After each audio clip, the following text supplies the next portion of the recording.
Ora bem, mais uma vez as nossas saudações. Hoje, na grande entrevista, estamos a conversar com o nosso convidado, Marcolino José Carlos Moco. Antes de irmos para o intervalo, dizíamos que gostávamos de falar da Sonangol por causa do espectro econômico e da riqueza que se fala do nosso país, mas ainda assim estava a falar também das questões ligadas à Constituição. Das questões institucionais, Que é onde eu encontro o nó górdio dos problemas que nós temos. Nós não temos separação de poderes. Nesse aspecto, e no plano formal, a Constituição de 2010 foi muito má. Eu critiquei, desde logo, quando se anunciou que haveria essa possibilidade, porque hoje temos que as instituições supremas do Estado atuam a partir de um comando único. Sente que o Poder Judicial, o Poder Legislativo, Está tudo todos eles só estão no papel? Tudo subordinado aí só estão no papel? No Executivo. Eu tenho escrito sobre isso, de forma reiterada, tenho falado sobre isso. Eu tenho falado, por exemplo, em vermos, em algumas ocasiões, o Tribunal Constitucional a fazer lei em vez da Assembleia Nacional, justamente para restringir os poderes específicos da Assembleia Nacional. É, por exemplo, o Tribunal Constitucional que estabelece, a partir supostamente da Constituição atual, que a Assembleia perca as suas funções de fiscalização. Mas não terão os deputados uma cota a parte da responsabilidade disto? Porque o comando é o mesmo. O comando dos deputados, não é? Que é a Presidência da República, vamos ser claros, é o mesmo comando do Poder Judicial. Portanto, e vamos continuar a sentir isto, apesar de entrar novos deputados? Mesmo agora, por exemplo, na declaração dos resultados eleitorais, só quem estivesse a dormir é que não sentiu isso. Ou quem, de tal maneira partidário, que não é o meu caso. Eu sou do MPLA, mas eu sei pôr os casacos. Portanto, isso que eu vou falar é aquilo que eu vi com o casaco de analista e com o casaco de homem que procura, digamos, incentivar um mínimo de O doutor Marcolino Moco acha que houve interferência no Tribunal Constitucional a partir da Presidência da República? Vemos o partido a declarar vitória eleitoral do tipo qualificado, a seguir a CNE declara também os mesmos resultados. Acha que houve aí uma combina? Mas estava tão claro, não é? Eu não estou a... E como é que avalia a reação dos partidos políticos da oposição? Não vão dizer que eu estou na mesma bitola que os partidos da oposição que contestaram, que contestam os resultados. Eu não tenho nada a ver com isso. Sim, mas qual é a avaliação? Mas toda a gente viu que aquela forma de coordenar as coisas, no mínimo, fica mal, é feia. E logo a seguir saem os 6, naturalmente, ninguém podia esperar o contrário, saem os 6 comissários da CNE, não é? Que dizem que não viram onde que saíam aqueles justos ou não justos. Mas ainda assim havia uma diferenciação ao nível das províncias, os partidos políticos da oposição, os seus representantes falavam uma coisa, ao nível dos comissários nacionais falavam outra coisa. O que eu procurava saber é qual a avaliação que fez da reação dos partidos políticos da oposição e que peso terá tido, digamos, a declaração do Departamento de Estado norte-americano no meio de tudo isto. Acha que esvaziou a luta que os partidos políticos estavam a fazer da oposição? Não sei até que ponto terá esvaziado. Provavelmente eu não me debrucei sobre essa questão. A análise que eu faço, como sempre faço, é sempre do tipo institucional, do tipo geral, que todos os problemas que temos tido no país, para além dos problemas eleitorais, você vai me falar dos bairros, acho que já avançou alguma coisa, vamos falar. É justamente porque nós não resolvemos o problema institucional. E colocamos, por exemplo, a questão das eleições como um valor em si. Quer dizer, para nós, para muitos políticos, tanto do MPLA como da oposição, eleições é uma questão de vida e de morte. Por isso que tivemos guerra em 92, em 2008 não tivemos, em 2012 não tivemos, porque vamos fazer justiça. A nova liderança da UNITA tem uma posição muito positiva. Pelo menos de forma parcial, estão a dar-nos uma indicação que eleição não é tudo. Há muito mais para além. Terá sido este o motivo que fez com há que muito mais dissesse, para além vamos discutir no Parlamento. Mas eles conduzem máquinas com essa cultura, com muitas pessoas lá dentro, com essa cultura de que se eu perco as eleições, não é MPLA, há essa ideia. Se perdemos as eleições... O MPLA tem medo de perder as eleições? Não direi o MPLA em si, mas alguns militantes e membros da direção do MPLA têm medo. Até porque há uma coisa que eu não gosto de escamotear. Há o problema da etnicidade, que alguns chamam o tribalismo, que dizem que não existe, alguns procuram passar a ideia que não existe no MPLA, só existe na UNITA, que é mentira. Que existe no MPLA. A questão étnica não é uma questão de partidos, é uma questão que brota da nossa própria realidade. Que somos um Estado moderno que deriva das divisões arbitrárias que foram feitas em 1884/85. Portanto, há uma realidade objetiva, não é? Que sobe para as nossas consciências. Provavelmente os nossos filhos os seus filhos, talvez já estejam num outro patamar. Como compreender? Mas a mim, se alguém me vier dizer que na cabeça de pessoas com 60 anos, mesmo até 50 anos, 70, 80 anos, que não tem nada de... E não é no sentido puramente negativo. Mas se tudo isso vem do século XVIII, como é que continuamos amarrados a essas questões históricas? Século XIX, muito recente. Sim, e continuamos amarrados. Para a história de um Estado, isso é extremamente recente.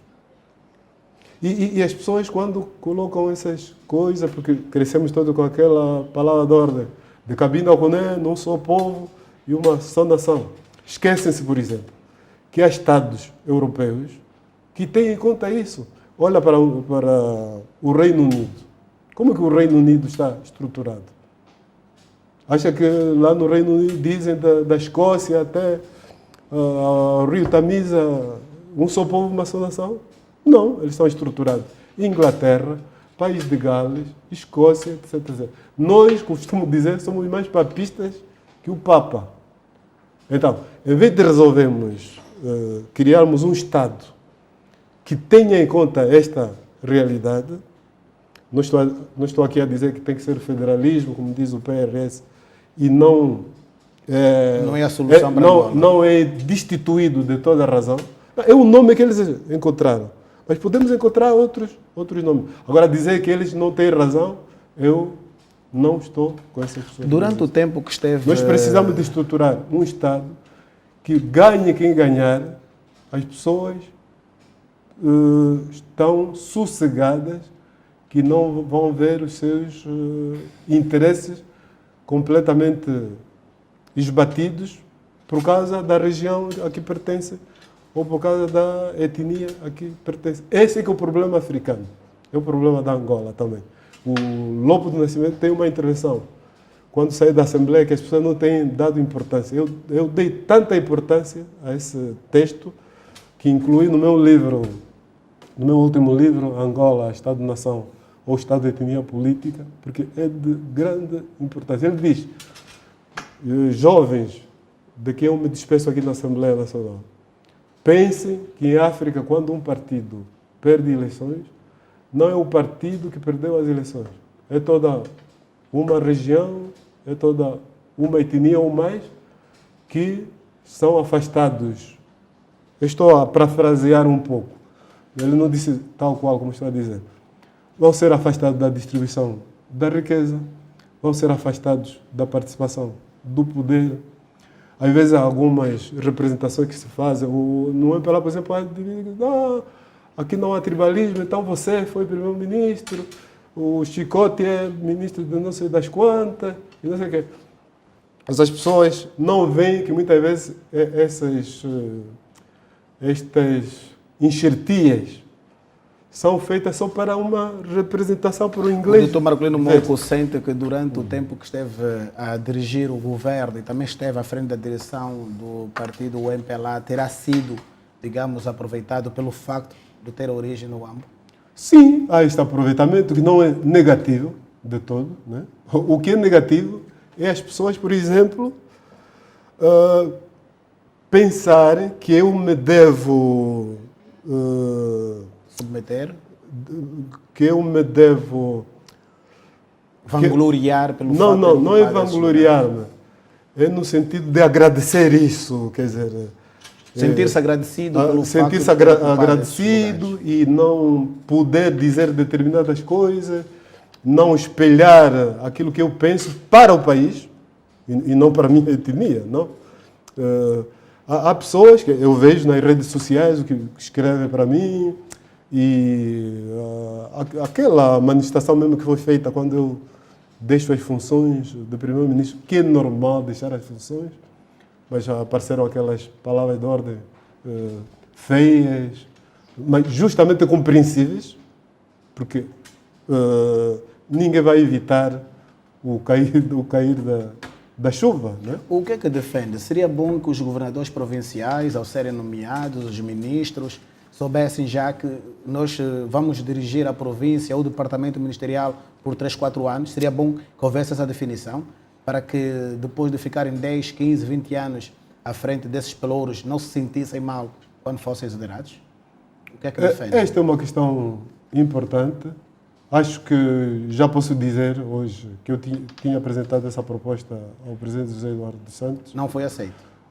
Não direi não foi aceito, não foi posta em prática.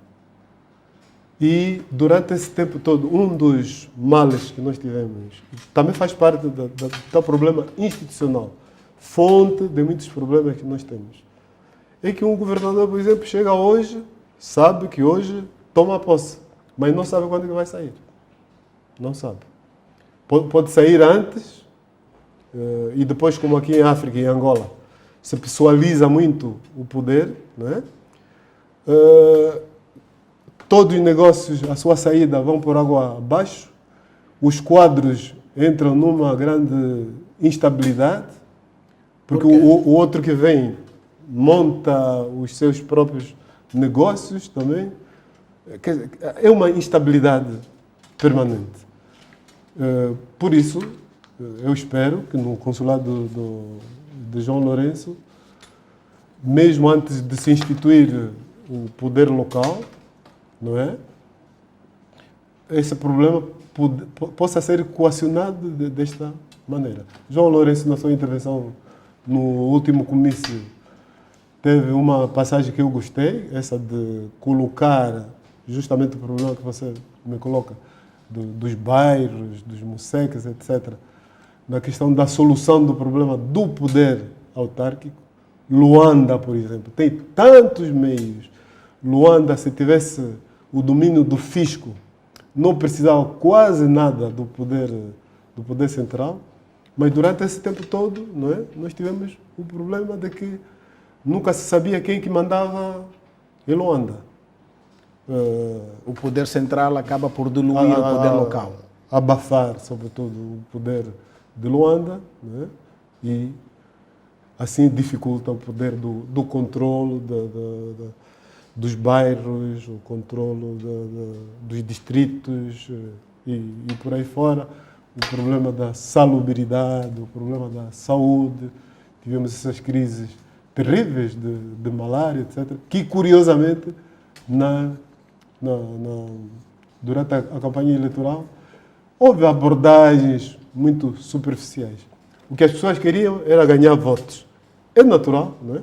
Mas O grande problema é que durante a legislatura, antes das eleições, também não houve discussão desses problemas. Porque as pessoas têm medo de tocar nesse problema, porque a ideia que o porquê do medo? Se tocarem no problema, os são ignoradas, próprios são afastadas, os comentadores porquê do medo? televisivos, por exemplo, frisam muito o problema do respeito às instituições. Não falam no desrespeito das instituições às populações. Não falam. Não falam da repressão, por exemplo, das pessoas que se querem manifestar pacificamente. Esse é o problema da instituição, que falta respeito a quem tem o direito de manifestação. Quais os caminhos se fala quais nisso. os caminhos para uma Angola melhor? Mas quando se fala no respeito, é no sentido contrário. Quer dizer, o cidadão, o que tem opinião diferente do mainstream, está a faltar respeito porque tocou no assunto, porque referiu que o presidente não devia nomear a filha como presidente da Sonangol, não poderia nomear o filho como presidente Do Fundo Soberano. do Fundo Soberano. Isso é que é falta de respeito. Mas as pessoas acham que não. Aí vem a pergunta, quais os caminhos para uma Angola melhor? No fundo, já estamos a dar a resposta. É preciso respeitar as instituições, mas em todos os sentidos. E, sobretudo, no sentido de quem exerce o poder para o cidadão. Porque não vamos inverter as coisas. As instituições, aqueles que exercem as funções nas instituições, são servidores e não o contrário. Então, no dia em que nós fizermos essa revolução mental, nós poderemos caminhar melhor. A Sonangol foi tido como a galinha de ouro para o nosso país. Falava-se muito de crescimento, de dinheiros que entravam, divisas. O certo é que agora isso não se assiste. Acredita que João Lourenço venha a fazer algumas alterações, quer na Sonangol, quer no Fundo Soberano? Eu não tenho que acreditar. O que eu digo é que ele tem que virar as coisas. E se mudar alguma coisa, também se vai assistir? Haverá uma mudança substancial? Porque hoje por hoje fala-se que não há dinheiro. Sem precipitações, Mas é aconselhável de todo que ele faça essas alterações? Nem é preciso dizer que é aconselhável. É obrigatório, entre aspas. Com toda a calma, sem perseguições, sem voluntarismos, não é? Sabendo-se onde é que nós estamos, sabendo-se, por exemplo, que José Eduardo vai continuar a ser o presidente do partido e mesmo que não fosse, é a personalidade que nós conhecemos, que deve merecer o respeito, não é? De todos, pela obra que ele deixa, que é positiva no seu todo, não é?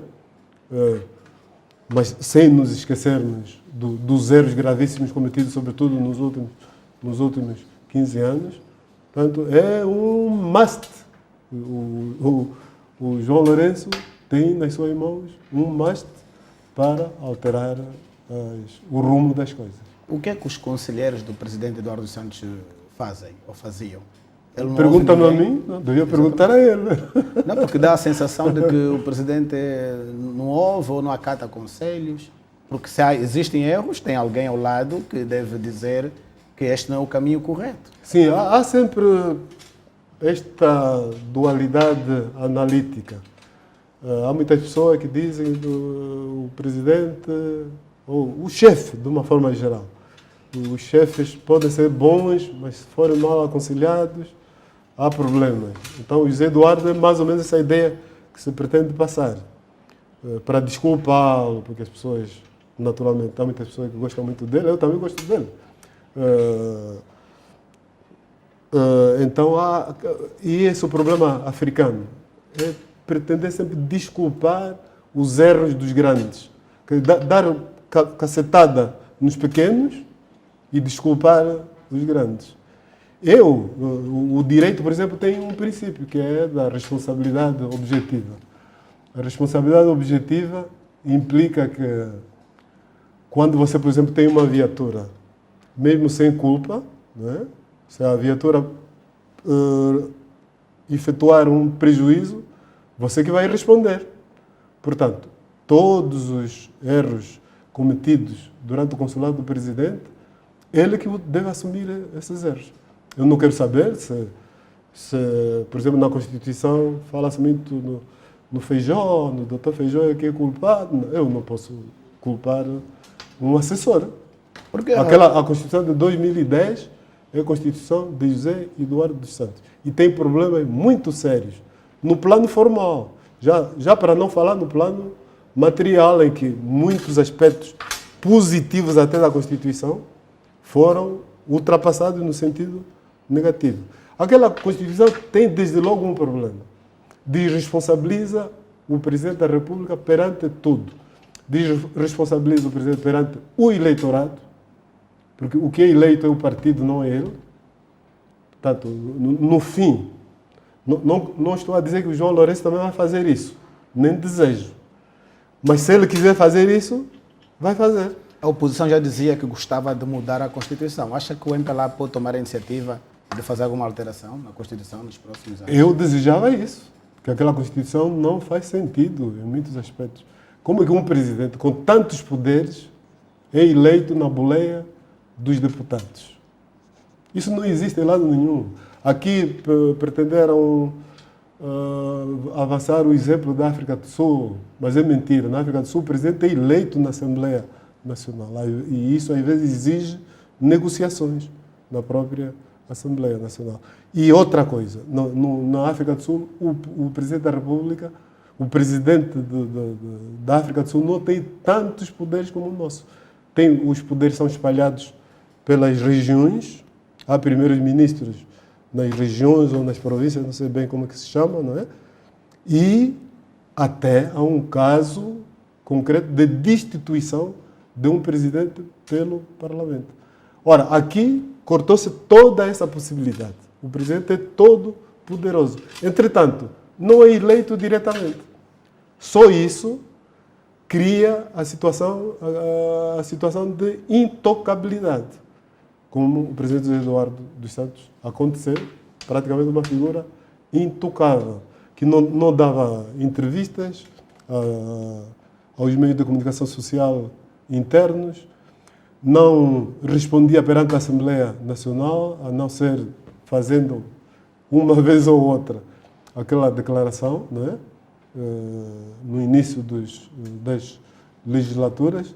De resto, ele fazia tudo que queria e ainda por cima, como estava a dizer, você cortou-me, o Tribunal Constitucional criou aquele acórdão em que a Assembleia Nacional não pode chamar membros do governo, dizem eles, por serem auxiliar do Presidente da República, em que isso não decorrerá de algum órgão, de algum acórdão do Tribunal Constitucional, mas a Assembleia Nacional não transmite as discussões. Então, que parlamento vamos ter, Dr. Marcolino Moco, em função dos resultados? Que parlamento é esse que nós tivemos?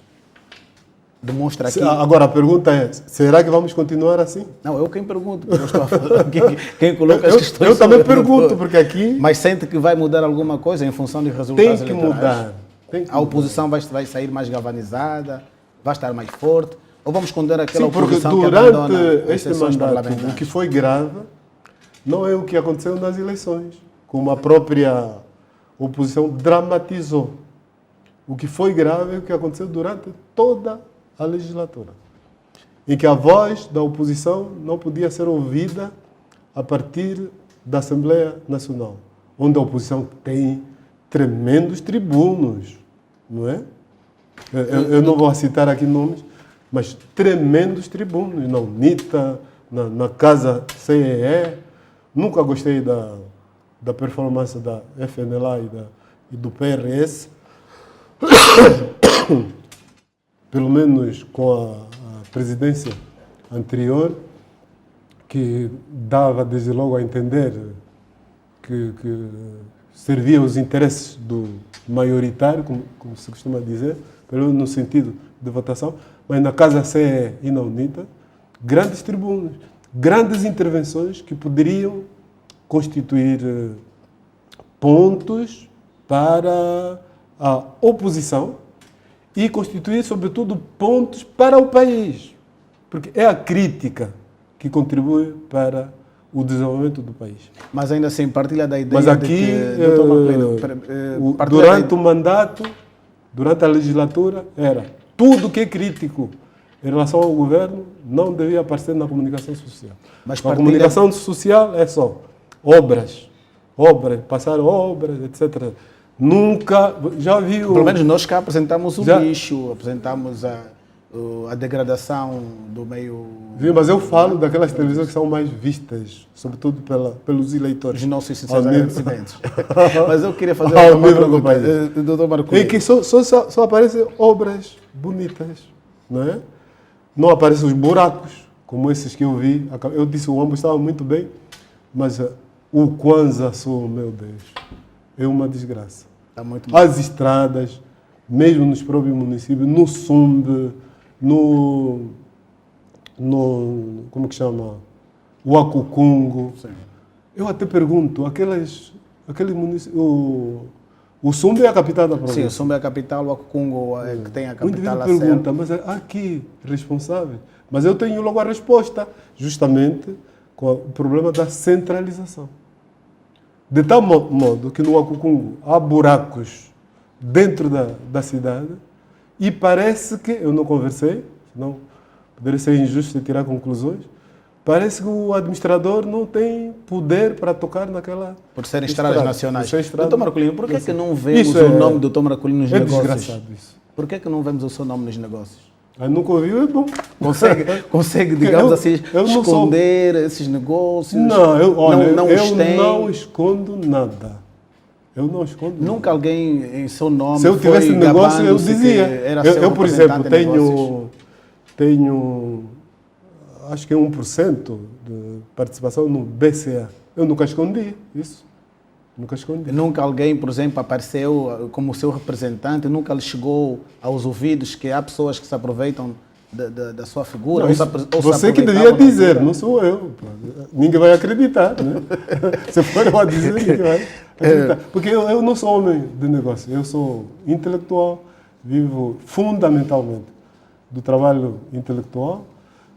Feliz ou infelizmente, fui muito absorvido pela política, não é?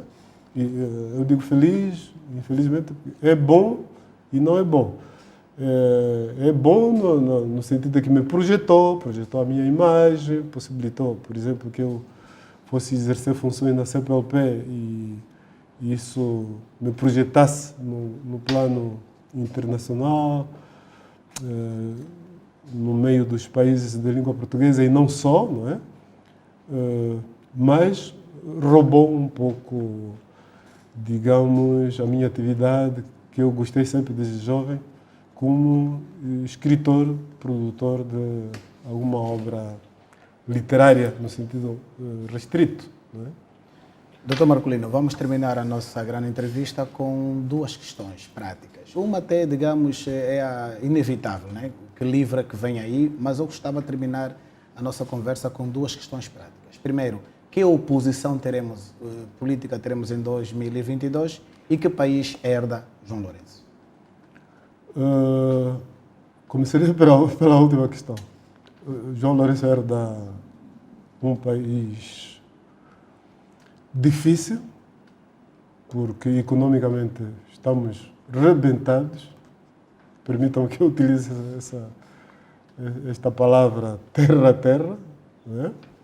E efetivamente é um dos aspectos que mancham muito o consulado do presidente José Eduardo dos Santos, infelizmente, nesta última fase da sua atividade como político. Por causa dos dois grandes erros cometidos depois de ganhar a guerra. Por ênfase no enriquecimento de uma minoria. Fala-se muito na queda dos preços do petróleo, mas tal como a Igreja Católica uma vez emitiu uma declaração nesse sentido, eu também estou perfeitamente de acordo que isso foi apenas o destapar do véu da podridão que existiu antes. Dinheiros trasladados para fora, economia dependente de um produto. Bem, lamentavelmente já não vamos poder continuar, mas eu queria só meio segundo, ou meio minuto, digamos, peço desculpas, meio minuto. Que oposição vamos ter em 2022? Mais forte da que já estamos a ver? Vamos ver. Deverá ser mais forte, mas se continuar a ser bloqueada, como foi. Não vai a lado nenhum. Se continuar a ser bloqueada. Os analistas focalizam mais os erros da própria oposição. Não focalizam o bloqueio que a oposição tem sofrido. Eu focalizo este aspecto. A oposição tem sido altamente bloqueada. Doutor Marcolino, agradecemos muito sinceramente a sua presença aqui nos estúdios da Palanca TV. Como deve compreender, muitas das questões não foram aqui abordadas, ainda assim esperamos tê-lo aqui noutras ocasiões. Nossos muitos agradecimentos. Aproveito para saudar os telespectadores. Estimados telespectadores, termina assim mais uma edição da grande entrevista na Palanca TV. Contamos com todos vocês na próxima ocasião.